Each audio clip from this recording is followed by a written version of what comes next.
एक महत्वपूर्ण जानकारी आपको ये देनी है कि एसआईआर का कार्य चल रहा था और अभी बहुत बड़े पैमाने पे आपत्ति या फॉर्म 7 के रूप में दर्ज हुई। कई जगह इस तरह के फॉर्म भी देखे गए हैं जहां एक एक आदमी ने एक एक दिन में 100 फार्म भर के भेज दिए हैं, आपत्तियां दर्ज करा दी है बहुत सारे नामों पे।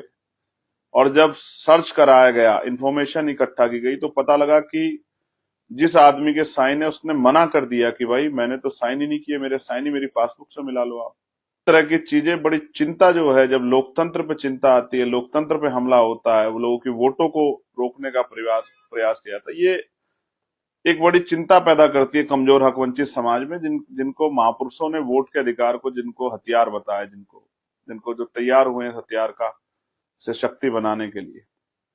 तो मैं, और एक और चीज, जो 2027 में 18 साल होंगे उनके लिए भी फॉर्म भरे जा रहे हैं कि वो भी अपनी वोट बनाने के लिए फॉर्म भरें। मैं आपसे अपील करता हूं, एक भी वोटर ऐसा नहीं होना चाहिए जो बालिग हो जाएगा 2027 में उसकी वोट ना बने। ऐसी जो है जानकारी मुझ तक पहुंची है। मैं आपसे अपील करता हूं कि इस जिम्मेदारी को आप उठाएं और करके दिखाएं। हमारी सबसे बड़ी शक्ति है ये वोट। बाबा साहब अम्बेडकर के 4-4 बच्चों की कुर्बानियों से हमें मिली, उनके जीवन संघर्ष से हमें मिली। ये वोट हम छीनने नहीं देंगे किसी को, कोई हो, चाहे सत्ता में कोई होता, विपक्ष में कोई होता, सत्ता में जिनकी जगह कोई और भी होता, कोई फर्क नहीं पड़ता है। वोट हमारा हथियार है, हमारा अधिकार है, हमारी शक्ति है, हमारी पूंजी है। महापुरुषों का आशीर्वाद है, इसको हम लोग छीनने नहीं दे सकते किसी को। इसलिए मैं आपसे कह रहा हूं कि हर परिवार का नौजवान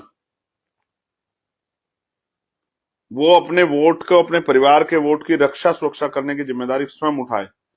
किसी मसीहा की, किसी नेता की, किसी पदाधिकारी, किसी कार्यकर्ता का इंतजार मत करे। वो खुद से, स्वयं से जिम्मेदारी उठाए कि एक भी वोट कटनी नहीं चाहिए, और जो वोट बनने वाली है उसको बनवाने का काम करें, अपनी जिम्मेदारी को खुद अदा करें। क्योंकि जितना हम लोग कर सकते थे उतना हम लोगों ने किया, लेकिन जो बाकी बचा है वो आपको करना है।